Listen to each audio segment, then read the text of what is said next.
Bueno, pues con este vídeo comienza el curso express para quien quiera iniciarse en el estudio de la Constitución. Así que vamos allá.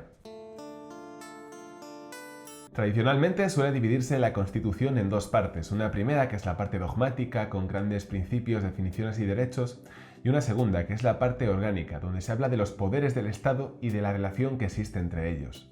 Empezaremos hablando de la parte dogmática, donde tenemos el título preliminar en el que están los grandes principios y definiciones de los que hablábamos, y el título primero, donde nos encontramos con los grandes derechos de los que también hablábamos antes. El título preliminar establece, por ejemplo, que la capital de España es la Villa de Madrid, que la forma política del Estado es la monarquía parlamentaria, que España se constituye en un Estado social, democrático y de derecho, y con esto yo creo que os hacéis un poquito una idea de cuáles son estos principios y grandes definiciones del título preliminar.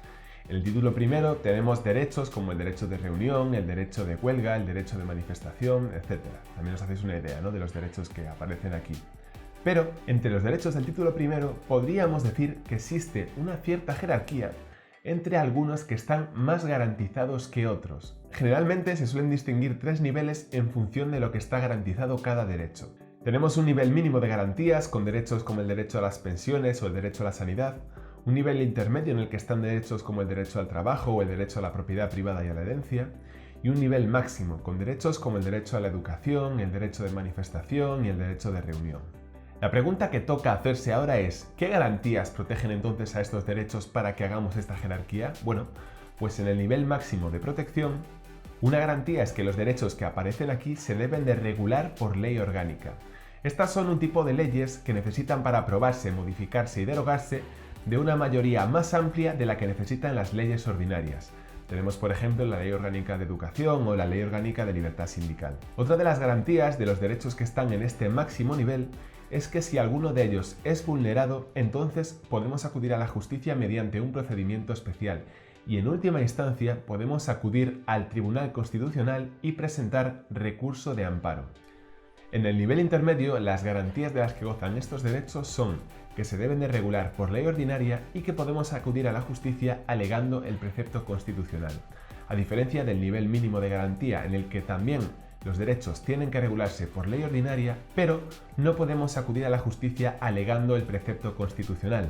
Solo podemos acudir a la justicia alegando la ley que desarrolla el precepto constitucional. Una protección de la que gozan todos estos derechos, independientemente del nivel en el que los hayamos encuadrado, es que si el contenido de la ley que los desarrolla atenta contra el principio constitucional que los establece, entonces esta ley puede ser declarada inconstitucional. A nosotros, como opositores, lo que nos interesa es tener una intuición rápida de en qué nivel están los derechos por los que nos puedan preguntar en un examen.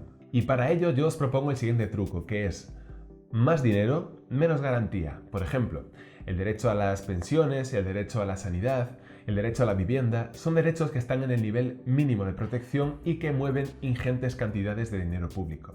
En el lado opuesto tenemos derechos como el derecho de reunión, el derecho de manifestación, el derecho a la inviolabilidad del domicilio, al secreto de las comunicaciones, que no necesitan de una gran cantidad de recursos públicos o no necesitan ninguno para ser cumplidos, para que figuren como derechos garantizados. Eso sí, cabe notar que existe una excepción, que es el derecho a la educación, que sí mueve ingentes cantidades de recursos públicos, pero sin embargo está entre los derechos más garantizados. Por último, y para concluir con la parte dogmática, vamos a hablar de un precepto que establece que sea muy difícil modificar cualquier artículo del título preliminar o cualquier artículo en el que se definen algunos de los derechos más garantizados. Si lo pensamos, tiene todo el sentido del mundo que sea difícil modificar alguno de estos preceptos por la siguiente razón, y es que no tendría mucho sentido que nos planteásemos, o al menos que nos planteásemos muy a menudo, el que España sea un Estado social, democrático y de derecho, o que la forma política del Estado sea una monarquía parlamentaria, o incluso que exista el derecho de reunión, el derecho de manifestación o el derecho de huelga. Entonces, como decíamos, tiene todo el sentido del mundo y asienta como dogmática esta parte y sobre todo estos artículos el que sea muy difícil modificarlos. Si la parte dogmática consistía, digamos, en generalidades, grandes principios, definiciones, derechos, la parte orgánica tiene un contenido mucho más concreto. En la parte orgánica nos encontramos con que se definen los poderes del Estado y las relaciones que existen entre ellos. En concreto, hablando de los poderes del Estado, se nos habla de la Corona, se nos habla de las Cortes, se nos habla del Gobierno, del Consejo General del Poder Judicial y del Tribunal Constitucional. También se nos habla de cómo se organiza España territorialmente, de cómo funciona la hacienda pública y de cómo se tiene que llevar a cabo la reforma de la Constitución. Si pensamos en los órganos de los que hemos hablado, es normal que surjan algunas fricciones o desavenencias basadas en una distinta interpretación de la Constitución. Y para resolver todos estos conflictos está el Tribunal Constitucional, cuya interpretación sobre el texto es la que prevalece y es la que resuelve todos los conflictos y dudas que se puedan plantear.